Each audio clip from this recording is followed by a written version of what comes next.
રસિકભાઈ સીતારામ સીતારામ. તમારું નામ શું છે ભાઈ? મારું નામ જિગ્નેશભાઈ. જિગ્નેશભાઈ આખું નામ? જિગ્નેશભાઈ હરીભાઈ બાંભણીયા. ગામ? ગામ જાજમેર. મોબાઈલ નંબર તમારો? Mobile number 94 29 16 63 78. આપણે જ્યાં ડીઆરજી ગોલ્ડ તમે દવા જ્યાં પાઈ છે ડુંગળીની પાવાથી તમને શું ફરક લાગે? ડીઆરજી ગોલ પાવાથી છે ને મૂળિયાનો સારો એવો વિકાસ થાય છે સાહેબ. હા હા બરાબર. બરાબર. અને જેમાં નથી પાયું ને હા એમાં મૂળિયાનો વિકાસ નથી થયો સાહેબ. આ ડુંગળી અંદર આપણે નથી હા, પાયું બરાબર બરાબર. ડીઆરજી ગોલ્ડ અને અને આમાં પાયેલું છે. આની અંદર એમાં જો આ સફેદ મૂળિયા બધા દેખાય છે. હા હા એ 10 દિવસ ચાય છે સાહેબ પાયું. હા હા બરાબર. પાયા વિના મૂળિયા નથી એમ. આ પાયું કે એમાં નવા મૂળિયાનો બધો વિકાસ થયો છે એમ. બરાબર. અને ડુંગળીમાં થોડીક કુણે પાવી છે હારી.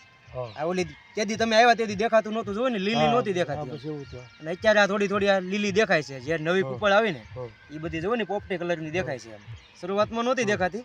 મને એમ હતું હારી ડુંગળી થાય નહીં પણ આ પાયું પછી ડુંગળીનું રિઝલ્ટ તો આવ્યું છે. બરાબર. મૂળિયા છે ને સફેદ થઈ ગયા. મૂળિયા સારા છે સાહેબ. હા કોળવા મીને. એટલે પાવા જેવું ખરું આ એમ. બરાબર. સારું. બરાબર ને ડુંગળી અને કોળે હારી આવી જોઈ ને સાહેબ. હા. ને દેખાતું તમને તેથી તમે આવ્યા તેથી ક્યાં હારી હતી એટલી બધી. થોડી ફૂલ જ દેખાતી હતી તેથી તો અત્યારે હારી દેખાય છે એમ. સારું. બરાબર ને. કદમ